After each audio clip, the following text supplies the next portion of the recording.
നിയമസഭാ തെരഞ്ഞെടുപ്പിൽ ഇത്തവണ കുന്നംകുളം മണ്ഡലത്തിൽ തീപാറും പോരാട്ടമാണ്. നിലവിലെ MLA AC മൊയ്തീൻ LDFിനായി വീണ്ടും കളത്തിലിറങ്ങുമ്പോൾ കോൺഗ്രസ് നേതാവ് അനിൽ അക്കരയാണ് UDFിന്റെ സ്ഥാനാർത്ഥി. ലൈഫ് മിഷൻ കേസിലും കരുവന്നൂർ കേസിലും നേർക്കുനേർ ഏറ്റുമുട്ടിയ ഇരുവരും തെരഞ്ഞെടുപ്പ് ഗോതയിൽ ഏറ്റുമുട്ടുമ്പോൾ എന്ത് സംഭവിക്കുമെന്നുള്ളതാണ് കൗതുകം. അനിൽ അക്കര വടക്കാഞ്ചേരി MLA ആയിരിക്കുമ്പോഴായിരുന്നു ലൈഫ് മിഷൻ കേസ് വരുന്നത്.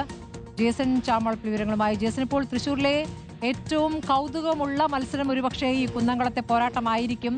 ഈ AC മൊയ്തീനും അനിൽ അക്കരയും തമ്മിൽ ഈ രാഷ്ട്രീയ പോര് മാത്രമല്ലല്ലോ, നിയമയുദ്ധം കൂടി നടക്കുകയാണല്ലോ ഇപ്പോൾ ലൈഫ് മിഷൻ കേസിലടക്കം. അപ്പോൾ ഈ പോരാട്ടത്തിൽ എത്രത്തോളം രണ്ടു കൂട്ടർക്കും ആത്മവിശ്വാസമുണ്ട്? സ്മൃതി, കഴിഞ്ഞ പിണറായി സർക്കാരിന്റെ കാലത്ത് അനിൽ അക്കര വടക്കാഞ്ചേരി MLA ആയിരുന്നു. അതോടൊപ്പം തന്നെ തദ്ദേശ മന്ത്രിയായിരുന്നു AC മൊയ്തീൻ.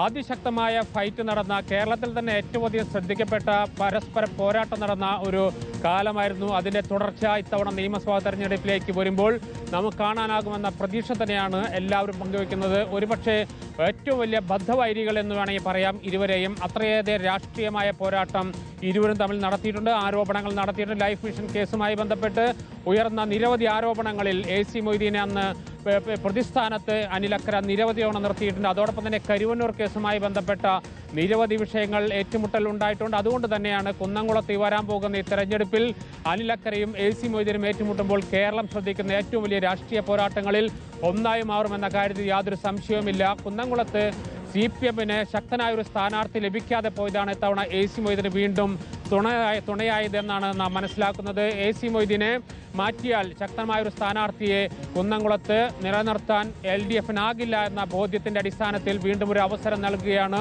ആദ്യം വടക്കാഞ്ചേരി മണ്ഡലത്തിൽ മത്സരിച്ചാണ് AC മൊയ്തീൻ തെരഞ്ഞെടുപ്പ് രംഗത്തേക്ക് വരുന്നത്. മുരളീധരൻ, അന്ന് വൈദ്യുതി മന്ത്രിയായിരുന്ന മുരളീധരനെതിരെ ബൈ ഇലക്ഷനിൽ മത്സരിച്ചുകൊണ്ടാണ് AC മൊയ്തീൻ രംഗത്ത് വരുന്നത്. അന്ന് അദ്ദേഹം വിജയിക്കുന്നു. പിന്നീട് അദ്ദേഹം നടത്തിയ എല്ലാ മത്സരങ്ങളും അദ്ദേഹം വലിയ വിജയം നേടി. ഒരിക്കലും തോൽപ്പിക്കാനാകാത്ത വ്യക്തി എന്ന നിലയിൽ അദ്ദേഹം വിജയിച്ചു വരുന്നു.